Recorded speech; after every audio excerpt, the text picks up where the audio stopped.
Hi friends, welcome back to Sindhuravi lifestyle. I hope எல்லோரும் நல்லா இருப்பீங்கன்னு நினைக்கிறேன். என்னோடய வீடியோஸ்லாம் பிடிச்சிருந்துச்சுன்னா மறக்காமல் ஷேர் பண்ணுங்கள், சப்ஸ்கிரைப் பண்ணுங்கள் அண்ட் கமெண்ட் பண்ணுங்கள், லைக் பண்ணுங்கள். It's Saturday. இன்றைக்கி வந்து டே கொஞ்சம் ரிலாக்ஸாகவே தான் ஸ்டார்ட் ஆச்சு. காலையில் எப்பவும் போல் ஒரு ரெஃப்ரெஷிங் ட்ரிங்கான காஃபி போட்டு குடிச்சிட்டு கொஞ்சம் நேரம் டைம் ஸ்பெண்ட் பண்ணிவிட்டு அதுக்கப்புறம் பிரேக்ஃபாஸ்ட் ஸ்டார்ட் பண்ணியாச்சு. இன்றைக்கி பிரேக்ஃபாஸ்ட்டுக்கு மாவுலாம் காலி ஆகிடுச்சு. சரின்னு சொல்லிவிட்டு சேமியா கிச்சடி பண்ணிடலான்னு சொல்லிட்டு தான் ரெடி பண்ணிகிட்டு இருந்தேன். சேமியா கிச்சடிக்கு வெஜிடபிள்ஸ்லாம் கொஞ்சம் நிறையாவே போட்டு தான் நான் பண்ணுவேன். இதுக்கு கொஞ்சமாக கேரட்டு, அதுக்கப்புறம் பீன்ஸு, அதுக்கப்புறம் பச்சை பட்டாணியை ஊற வச்சு ஃப்ரீசரில் வச்சுக்கிட்டோன்னா நம்ம எப்போ தேவைப்படுதோ அப்போல்லாம் யூஸ் பண்ணிக்கலாம். சேமியா கிச்சடி பண்ணிவிட்டு கூடவே அதுக்கு ஒரு சட்னி ரெடி பண்ணியாச்சு. வெங்காயம் பொட்டுக்கல்ல போட்டு ஒரு சட்னி ரெடி பண்ணி பிரேக்ஃபாஸ்ட் முடிச்சாச்சு. மாவு காலி ஆயிடுச்சுங்கிறதுனால மாவுக்கு தான் ஊற வச்சுட்டு இருந்தேன். இந்த டைம் வாங்கின உளுந்து வந்து கொஞ்சம் அதிகமாகவே மாவு பூத்து வருது. சரின்னு சொல்லிட்டு கொஞ்சம் கம்மியாக தான் போட்டிருந்தேன் இன்றைக்கி. அரிசியும் உளுந்தையும் ஒரே டைம்லேயே நான் ஊற வச்சுருவேன். ஆனால் வந்து உளுந்தை ஒரு அரை மணி நேரம் ஊறினதுக்கப்புறம் தூக்கி ஃப்ரீசரில் வச்சுருவேன். நம்ம ஃப்ரீசரில் வச்சுறதுனால உளுந்து நல்லாவே பூத்து வரும். அந்த சில் தண்ணியை வச்சே நான் ஃபுல் மாவையும் அரைச்சி முடிச்சிடுவேன். இன்றைக்கி லன்ச் பார்த்திங்கன்னா மட்டன் தான். மட்டன் வந்து பிரியாணி பண்ணிடலான்னு சொல்லிவிட்டு மட்டன் பிரியாணி தான் ரெடி பண்ணிகிட்டு இருந்தோம். சாட்டர்டே சண்டேஸ் வீட்டில் இருக்கிறதுனால என் ஹஸ்பண்டும் கொஞ்சம் ஹெல்ப் பண்ணுவாங்க. இன்றைக்கி திண்டுக்கல் தலப்பாக்கட்டி ஸ்டைலில் தான் பிரியாணி ரெடி பண்ணலான்ட்டு இருந்தேன். சரின்னு சொல்லிட்டு முன்னாடியே மட்டன் வேக வச்சிடலான்னு சொல்லிவிட்டு மட்டனை நல்லா வாஷ் பண்ணி எடுத்து வச்சாச்சு. மட்டன் சூப்பு வேணும்னு கேட்டதுனால அதில் கொஞ்சமாக மஞ்சள்தூள், மல்லித்தூள், இஞ்சி பூண்டு பேஸ்ட்டு, வெங்காயம், தக்காளி, பச்சை மிளகா, உப்பு இதெல்லாம் போட்டு நல்லா பசைஞ்சு விட்டுட்டு அதுக்கு தேவையான அளவுக்கு தண்ணி ஊற்றிட்டு மீடியம் ஃப்ளேமில் வச்சுட்டு 4-5 விசில் விட்டு இறக்கினதும் மட்டன் ரொம்ப நல்லாவே சாஃப்டாகவே வெந்திருந்துச்சு. இது திண்டுக்கல் தலப்பாக்கட்டி ஸ்டைலுங்கிறதுனால மசாலாலாம் கொஞ்சம் அரைச்சி தான் பண்ண வேண்டியிருக்கு. இதுக்கு முன்னாடியே நான் ஒரு டைம் ட்ரை பண்ணியிருந்தேன். நல்லாவே வந்துருந்துச்சு. சரி அப்படின்னு சொல்லிவிட்டு இந்த முறையும் ட்ரை பண்ணலாம், எப்படி வருதுன்னு பார்க்கலான்னு சொல்லிட்டு ட்ரை பண்ணேன். இதுக்கு வானலில் சோம்பு, பிரிஞ்சி இலை, கிராம்பு, ஏலக்காய், கல்பாசி, பட்டை, ஜாதிபத்திரி, ஸ்டார் அனிஸ் இதெல்லாம் வந்து ட்ரை ரோஸ்ட் பண்ணிவிட்டு பொடி பண்ணி எடுத்துக்க வேண்டியது தான். அப்புறம் இதுக்கு நான் சீரக சம்பா ரைஸ் தான் எடுத்திருந்தேன். 2 டம்ளர் சீரக சம்பா ரைஸை வந்து 1/2 hourக்கு முன்னாடியே நல்லா வாஷ் பண்ணி ஊற வச்சுட்டேன். இந்த பிரியாணி பண்ணுறதுக்கு கொஞ்சம் இன்ஸ்டண்ட்டாக இஞ்சி பூண்டு அரைக்கணும்.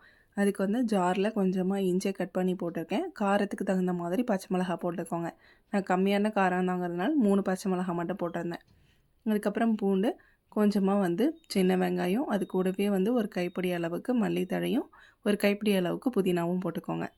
நல்லா தண்ணி ஊற்றி கூட நல்லா ஃபைனாக அரைச்சிக்கோங்க. வெங்காயத்துலேயும் நிறைய தண்ணி விடும், அதுலேயே வந்து நல்லா அரைச்சி வந்துடும் எல்லாமே. மட்டன் வேக வச்சிருந்தது விசில்லாம் போயிடுச்சு. சரின்னு சொல்லிவிட்டு மட்டன் வெந்திருக்கான்னு பார்க்கும்போது ரொம்பவே சூப்பராக வெந்திருந்தது. அப்படியே அதுலேருந்து சூப்பை மட்டும் எடுத்துகிட்டு போய் என் ஹஸ்பண்ட்க்கு ஒரு கிளாஸ் கொடுத்துட்டு வந்தாச்சு. அப்புறம் பிரியாணி பண்ண ஸ்டார்ட் பண்ணியாச்சு. குக்கரில் வைக்க வேண்டாம் அப்படின்னு டிசைட் பண்ணிவிட்டு சரி தம் பிரியாணியாக வச்சிடலான்னு சொல்லிட்டு ஸ்டார்ட் பண்ணியாச்சு. பிரியாணி பாத்திரம் நல்லா சூடானதும் அதில் கொஞ்சமாக எண்ணெய் விட்டுட்டு அது கூடவே கொஞ்சம் நெய் ஆட் பண்ணிக்கிட்டேன். இது ஹோம்மேட் கீ தான். அதை வந்து நல்லா ஆட் பண்ணிவிட்டு நல்லா வாசமாக இருந்துச்சு. அதுக்கு தேவையான ஸ்பைசஸ் எல்லாம் போட்டாச்சு. கொஞ்சமாக பட்டை, கிராம்பு, ஏலக்காய் இது மட்டும்தான் போட்டிருந்தேன். போட்டுட்டு நல்லா வந்து கலந்து விட்டுட்டு வெடித்ததும் கூடவே கட் பண்ணி வச்சுருந்த வெங்காயத்தை ஆட் பண்ணியாச்சு. வெங்காயம் நல்லா கோல்டன் ப்ரௌன் கலர் ஆகிற வரைக்கும் நல்லா வதக்கணும். நல்லா வதக்கினதுக்கப்புறம் அது கூடவே ஒரே ஒரு சில்லி மட்டும் ஆட் பண்ணிக்கிட்டேன். காரத்துக்குன்னு இதில் வந்து நம்ம மிளகாத்தூள் எதுவும் சேர்க்க போகிறது இல்லைங்கிறதுனால ஒரே ஒரு பச்சை மிளகாய் மட்டும் ஆட் பண்ணியிருக்கோம். அதுக்கப்புறம் நம்ம வந்து அரைச்சி வச்சிருந்த வெங்காய பேஸ்ட்டு எல்லாத்தையும் அதில் ஆட் பண்ணிக்கணும். ஆட் பண்ணி அதோடைய பச்சை ஸ்மெல் போகிற அளவுக்கு நல்லா வதக்க வேண்டியதுதான். நம்ம ஆட் பண்ணியிருந்த வெங்காய புதினா பேஸ்ட் வந்து நல்லா வதங்கி கலர் சேஞ்ச் ஆனதுக்கப்புறம் அதில் வந்து நம்ம கட் பண்ணி வச்சுருந்த ஒரு தக்காளியை ஆட் பண்ணிவிட்டு அதை நல்லா வதக்க வேண்டியது தான். தக்காளியெல்லாம் குழஞ்சதுக்கப்புறம் அதில் வந்து நம்ம வேக வச்சுருந்த மட்டனை மட்டும் எடுத்து அதில் ஆட் பண்ணிவிட்டு நல்லா கலந்து விட வேண்டியது தான். இந்த மசாலாவும் இந்த மட்டனும் நல்லா வந்து ஜெல்லாகணும். அந்த அளவுக்கு நல்லா வதக்கி விடணும். இந்த ஸ்டேஜில் கொஞ்சமாக இதில் தயிர் ஆட் பண்ணிக்கோங்க.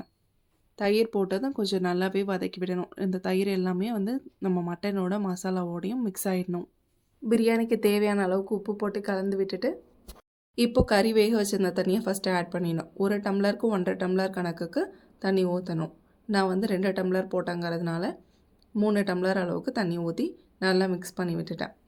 நம்ம ஊற்றின தண்ணி நல்லா கொதித்து எண்ணெய் பிரிஞ்சு வந்திருக்கும். இந்த ஸ்டேஜில் நம்ம ஃபஸ்ட்டே ட்ரை ரோஸ்ட் பண்ணி பொடி பண்ணி வச்சுருந்த மசாலாவை இதில் ஆட் பண்ண வேண்டியது தான். மசாலாலாம் நல்லா கலந்து விட்டதுக்கப்புறம் இதில் நம்ம வந்து ஊற வச்சிருந்த அரிசியை இதில் ஆட் பண்ணிவிட்டு நல்லா கலந்து விட்டுறணும். ஃபைனலாக இதில் வந்து 1/2 லெமன் மட்டும் புழிஞ்சு விட வேண்டியது தான். இந்த ஸ்டேஜில் உப்புலாம் கரெக்டாக இருக்கான்னு டேஸ்ட் பண்ணிவிட்டு அதில் வந்து மூடி போட்டு கொஞ்சம் நேரம் வேக வைக்க வேண்டியது தான். ஒரு 5 மினிட்ஸ் ஹை ஃப்ளேமில் வச்சுட்டு ஒரு 10 மினிட்ஸ் மீடியம் ஃப்ளேமில் வைக்கணும். இப்போ நம்ம ஊற்றின தண்ணி எல்லாம் ஓரளவுக்கு அரிசி இழுத்துட்டு ஓரளவுக்கு அரிசி பதமாக இருக்கும். இந்த ஸ்டேஜில் தம் போட்டால் கரெக்டாக இருக்கும். தம் போடுறதுக்கு பழைய தோசைக்கல் ஏதாவது இருந்ததுன்னா அது அடியில் வச்சுட்டு மேலே பிரியாணி பாத்திரம் வச்சுட்டு அதை மூடி போட்டு அது மேலே வந்து ஒரு குக்கரில் கொஞ்சம் தண்ணி வச்சு நான் வச்சுட்டேன். இப்போ ஒரு 15 மினிட்ஸ் லோ ஃப்ளேம்லேயே இருக்கணும்.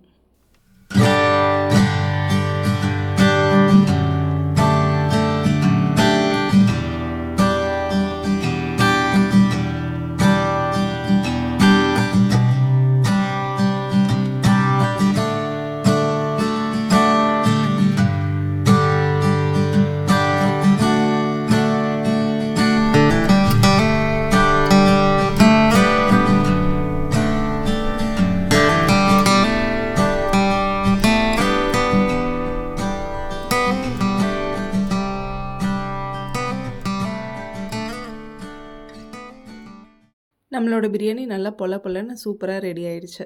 இதுக்கு சைட் டிஷ்ஷாக நாங்கள் வந்து வெறும் ஆனியன் ரைத்தா மட்டும் ரெடி பண்ணிவிட்டு அதை அப்படியே வச்சு சாப்பிட்டாச்சு. நீங்களும் இந்த பிரியாணியை ட்ரை பண்ணி பார்த்துட்டு எப்படி இருந்துச்சுன்னு மறக்காமல் கமெண்ட் பண்ணுங்கள்.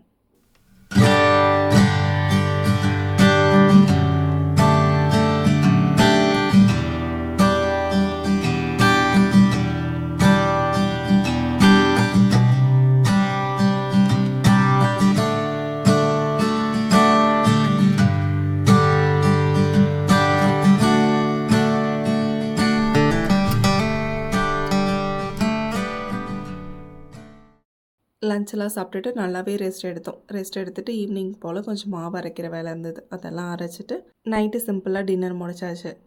இந்த டே ரொம்பவே சூப்பராக போச்சு. என்னோடய வீடியோ பிடிச்சிருந்துச்சுன்னா மறக்காமல் லைக் பண்ணுங்கள், ஷேர் பண்ணுங்கள், கமெண்ட் பண்ணுங்கள் அண்ட் மறக்காமல் சப்ஸ்கிரைப் பண்ணிடுங்க.